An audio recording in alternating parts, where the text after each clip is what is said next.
Since 1958, the wooden roller coaster at the P.N.E. has stood as a landmark of Vancouver's amusement history.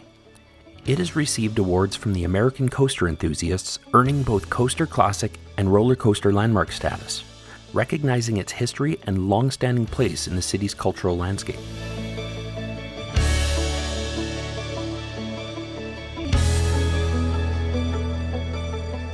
Hastings Park, located in Vancouver's Hastings Sunrise neighborhood, is the city's second oldest park, established just a year after Stanley Park.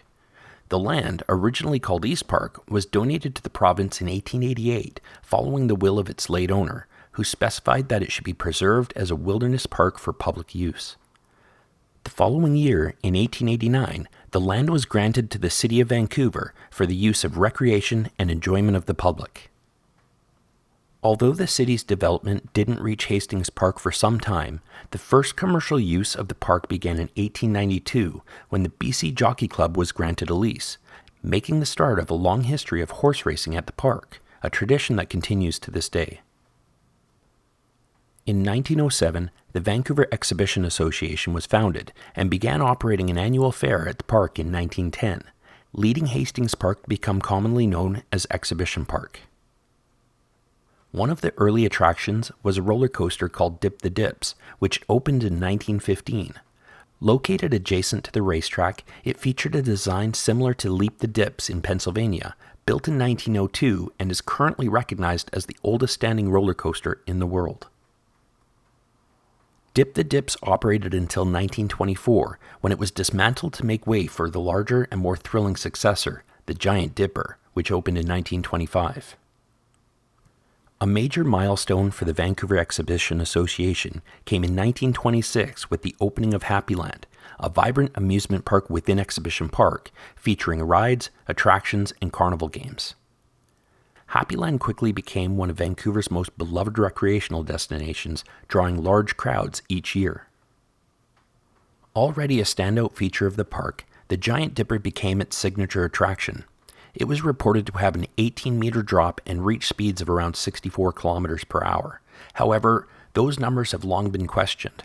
Given its layout and design, some enthusiasts have speculated that the drop may have been closer to 27 meters, with top speeds approaching 93 kilometers per hour. While exact figures remain uncertain, what's clear is that the ride delivered serious thrills for its time.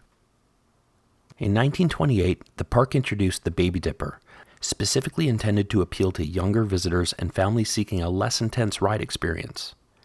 The Baby Dipper operated until 1944, when it was removed amid ongoing changes to the park.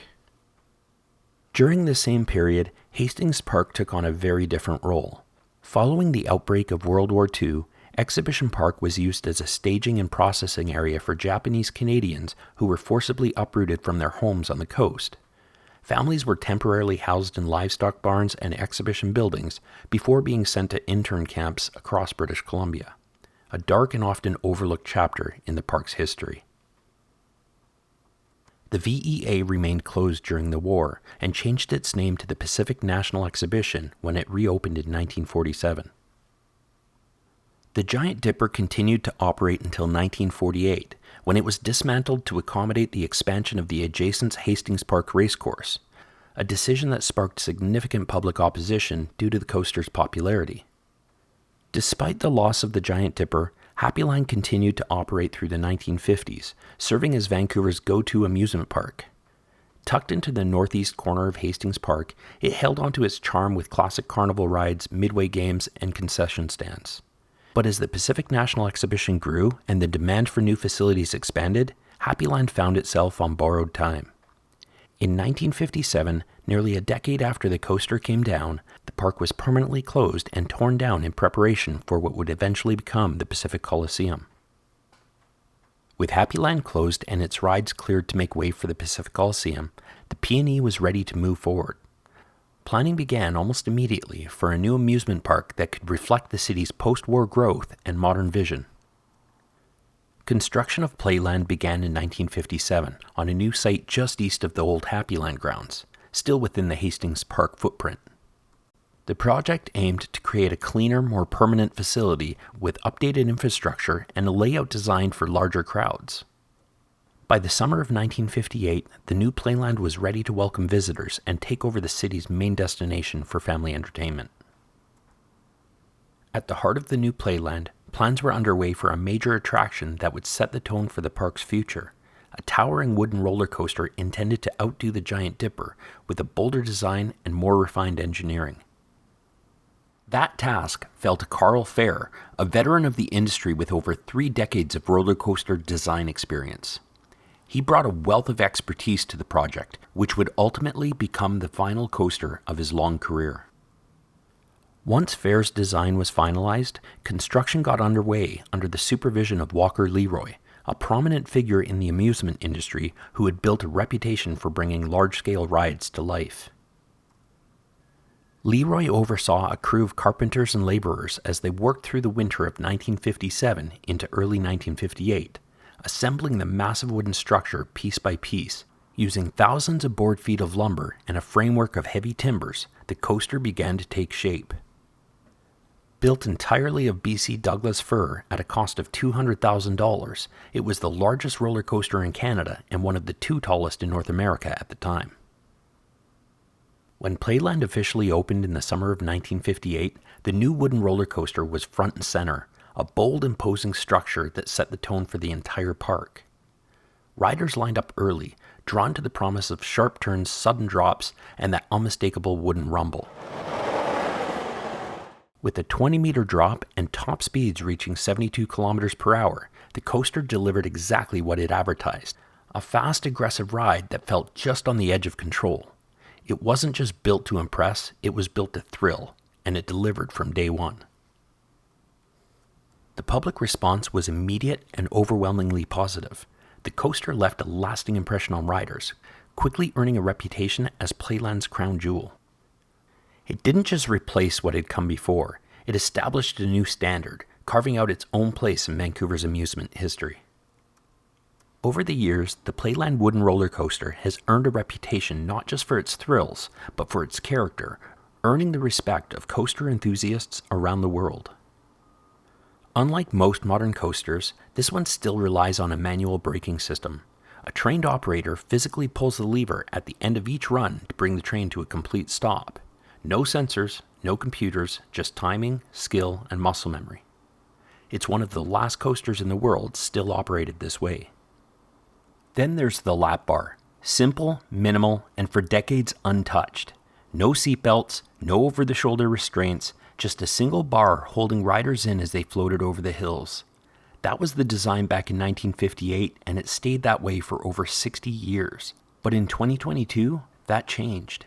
After a major restoration, and to the disappointment of some roller coaster purists, seatbelts were added. In the 90s, Vancouver planned to demolish the wooden roller coaster as part of a broader effort to remove the P.N.E. and Playland from Hastings Park and restore the area to green space. The coaster's future looked bleak, with proposals even suggesting it be dismantled and repurposed as garden ornaments.